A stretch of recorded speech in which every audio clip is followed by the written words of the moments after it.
जीत का श्रेय जनता को है। मेरी जो अंता विधानसभा देवतुल्य जनता है उसको श्रेय है। और कांग्रेस के हमारे शीर्ष नेतृत्व सभी नेताओं ने एकजुट होकर जो मुझे आशीर्वाद दिया उनको भी मैं सैल्यूट करता हूं, नमन करता हूं। नमस्कार, आप देख रहे हैं न्यूज़ 18 राजस्थान का डिजिटल प्लेटफॉर्म। मैं हूं आपके साथ श्रुति श्रीवास्तव। आज सीधे बात अंता के उपचुनाव के नतीजे की, जहां अंता के रण में इस बार बाजीगर हैं प्रमोद जैन भाया।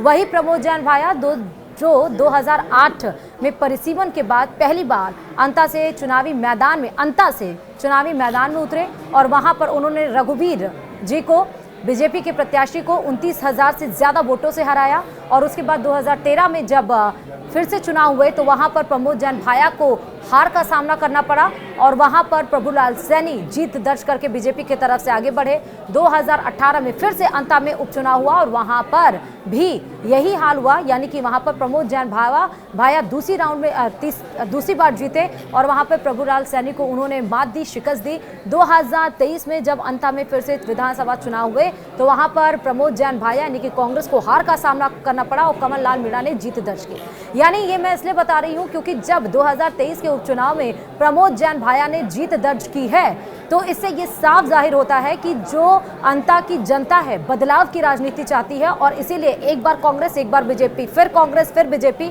और इस बार जब ये 15 प्रत्याशी चुनावी मैदान में थे और ये जो चुनाव था, उपचुनाव था, ये त्रिकोणीय हो चला था। एक तरफ बीजेपी से मोरपाल सुमन, दूसरी तरफ प्रमोद जैन भाया कांग्रेस और तीसरी तरफ नरेश मीणा।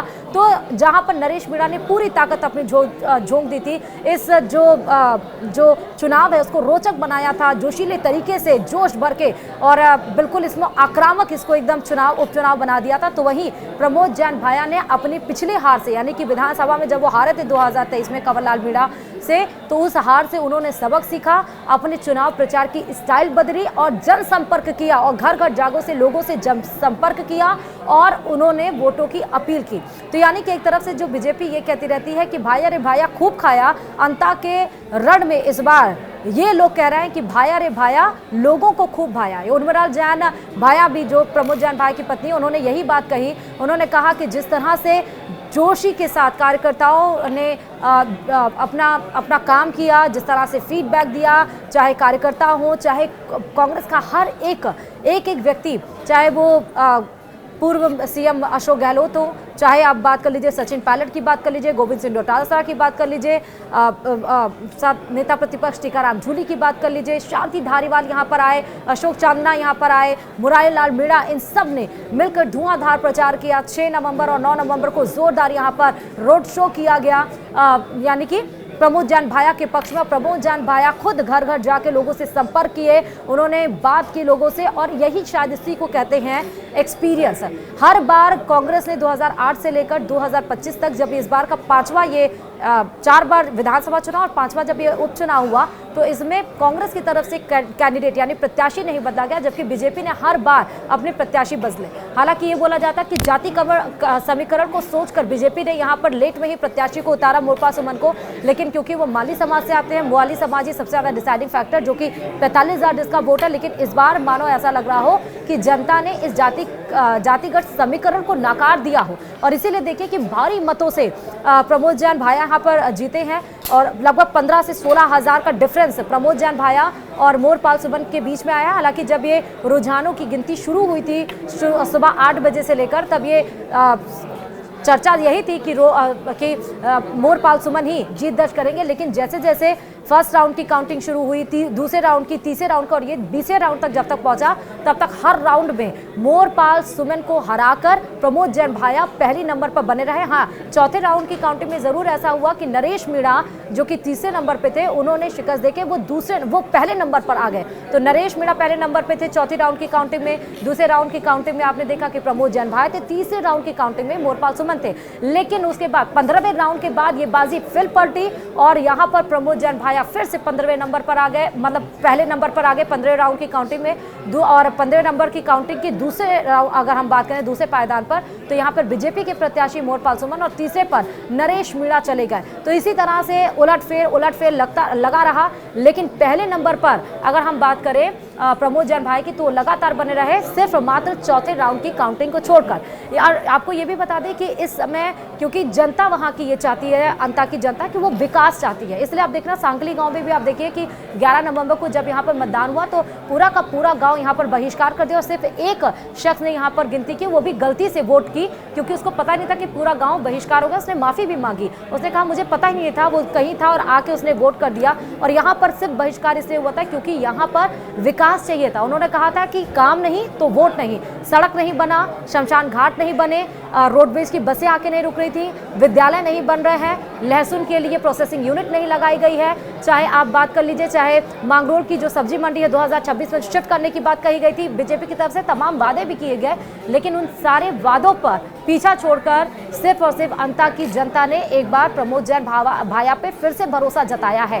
तो क्या यहाँ पर प्रमोद जैन भाया का एक्सपीरियंस, अशोक गहलोत की हम जो कहते हैं कि जो चतुर चालाकी, जो उनकी सोशल इंजीनियरिंग होती है, जो उनकी क्रोनोलॉजी होती है, वो काम आई, गोविंद सिंह डोटासरा का डंका यहाँ पर काम आया, या संयुक्त एक जो होता है कि कांग्रेस में गठबंधन नहीं है, यहाँ पर गुटबंधन है, लेकिन यहाँ पर हमने सारे नेताओं को एक साथ देखा। तो क्या यहाँ पर जो गठबंधन का प्रचार यहाँ पर कांग्रेस की तरफ से किया जाता, बूथ मैनेजमेंट यहाँ पर बहुत अच्छे से किया, हर एक कार्यकर्ताओं को जमीन पर भेजा, जातिगत समीकरण के हिसाब से उस तरह से लोगों को रिस्पॉन्सिबिलिटी बांटी गई जाति के हिसाब से, और ताकि वो वहां पर जाएं और उनको अपने पाले में करने की कोशिश करें। शायद यही सब ये फैक्टर्स रहे जो कांग्रेस के पक्ष में यहाँ पर आए। लेकिन एक तरफ आपको ये भी देखना होगा कि वहीं बिहार पे महागठबंधन को जोर का झटका लगा है। आप देखिए कि 50 सीट भी महागठबंधन जो क्रॉस नहीं कर पा रही है, वहीं एनडीए यानी कि नीतीश बाबू और बीजेपी की सरकार, मोदी जी और नीतीश जी वहां पर कमाल कर गए। 2010 के बाद से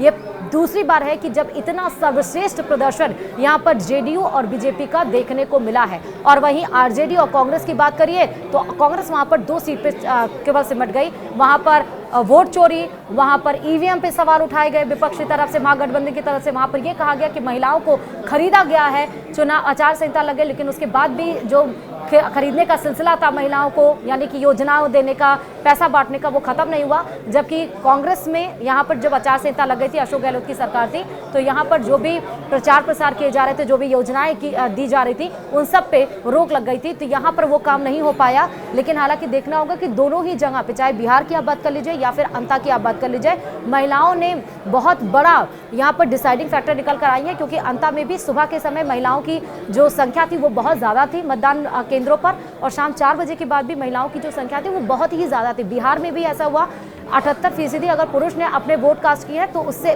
68, लगभग 58%, तो उससे ज़्यादा महिलाओं का वोटिंग परसेंट यहाँ पर निकल कर सामने आया है। तो एक बार फिर से महिलाओं ने बीजेपी के ऊपर बिहार में भरोसा जताया है। लेकिन यहाँ पर महिलाओं ने, युवाओं ने, अंता की जनता ने कांग्रेस के ऊपर भरोसा जताया। अब देखिए सिर्फ यही है कि जो वादे किए जा रहे थे अंता में वो क्या, अच्छा अब वो पूरे होंगे या नहीं होंगे। लेकिन एक तरफ ये भी देखना होगा कि जो 10 साल से राजे परिवार का ये गढ़ रहा जाता है, और शायद ही वसुंधरा राजे अपने पूरे कार्यकाल में कभी उपचुनाव के लिए उन्होंने 1 हफ्ते डेरा जमाया हो और रोड शो किया हो इतना धुआंधार, शायद ही ऐसा हुआ हो। लेकिन वो भी फैक्टर काम नहीं आया। लेकिन वही जो हम अंता की बात कर रहे हैं, उसी अंता में हाड़ौती में कांग्रेस के बड़े नेता, कद्दावर नेता भी माने जाते हैं प्रमोद जैन भाया, और शायद वही उनको समझना आता है प्रमोद जैन भाया को कि लोगों से कैसे संपर्क किया जाए, लोगों से कैसे बातचीत की जाए। क्योंकि जब वो जीत रहे थे, एक छोटी सी बच्ची का उन्होंने पैर छुआ, उसको माला पहनाया, शंखनाद हुआ, तो उनको पता है कि किस तरह से कनेक्ट करना है जनता से,